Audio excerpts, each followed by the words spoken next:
This is NDTV.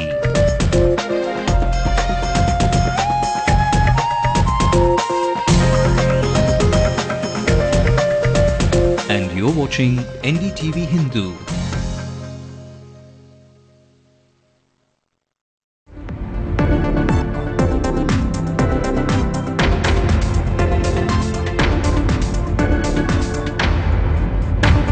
Six out of every 10 shopping complexes in Chennai city do not have fire licenses.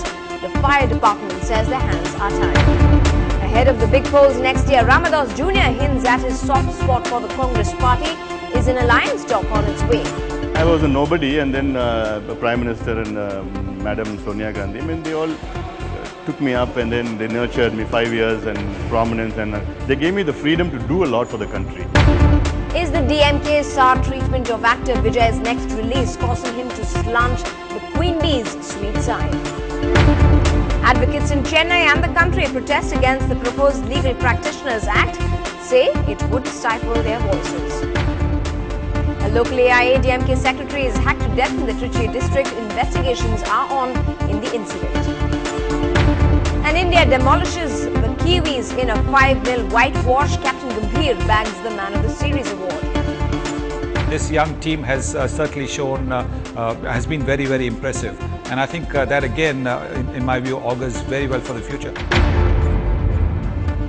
Welcome to the late night news on NDTV Hindu. I'm Evelyn Matthew. Let's also bring you our national headlines.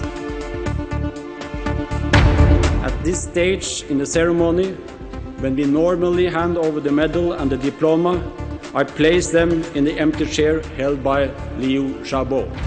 That's how this year's Nobel Peace Prize winner Louis Xiaobo was honored, but the alleged political prisoner continues to be behind bars. Couple Sybil hits back at the opposition threat to bring a privilege notice against him for announcing a 2G inquiry outside Parliament.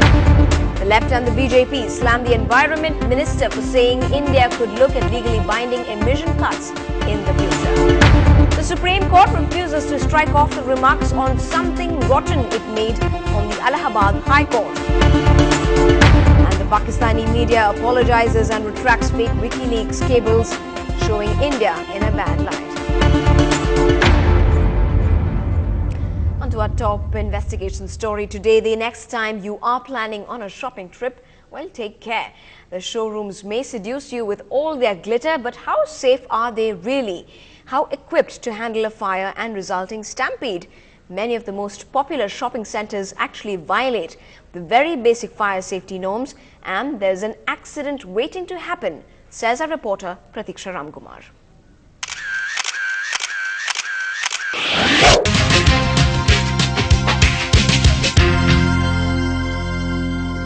The fire at this Bata showroom in Kodambakam area in July may have been extinguished, but the heat is clearly not of commercial buildings such as these in the city.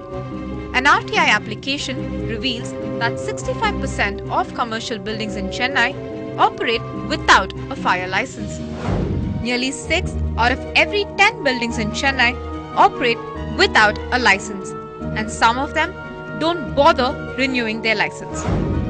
According to the fire department, any new commercial building cannot be operational without more than 2 entrances per floor, at least 2 sets of broad staircases and a clear exit board, and additionally at least 2 fire extinguishers per floor. But at this sprawling garment store, for instance, NDTV Hindu found just 2 fire extinguishers for 4 stories. At this popular kitchenware store, it's even worse. Just 1 stairway for 4 stories. That's complete violation of the rules.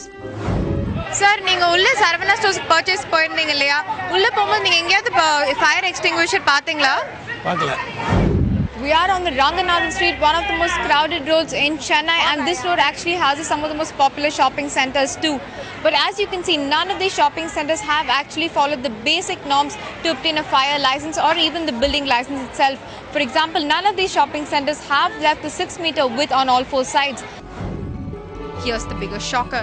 The Fire and Rescue Department, though has identified stores in violation of norms, says it cannot act.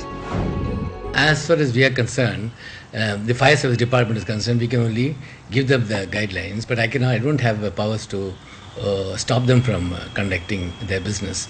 So that, of course, the local authorities have to do. So who in the CMDA gave away building plan approvals without the no objection certificate? They did not take permission to construct all that you see there. They have built on a smaller building. In a state which saw the Kumbakonam tragedy killing over 90 children, is another disaster waiting to happen. In Chennai, Pratiksha Ramkumar for NDTV Hindu. Well, a scary situation there while this is the season of a huge number of shoppers thronging those centres. Now, advocates belonging to various associations today boycotted courts to protest at the proposed Legal Practitioners Act 2010. But such a united face of advocates has now raised several questions.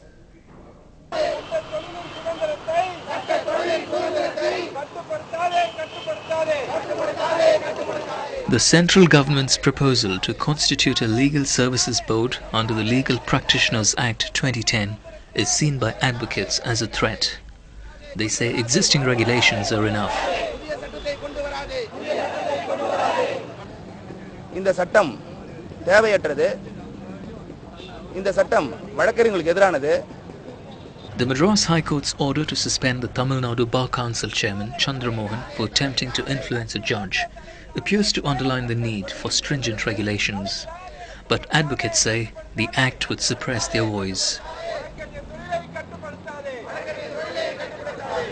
And apart from that, they are trying to thwart the voice of a democracy.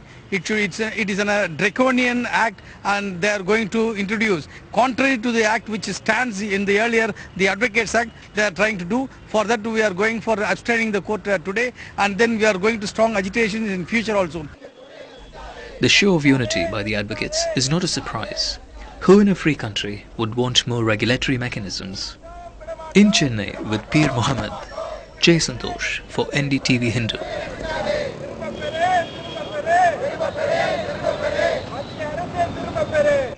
Up ahead on the late night news, we catch the former health minister at his workout session for a chat on his plans in the big showing next year.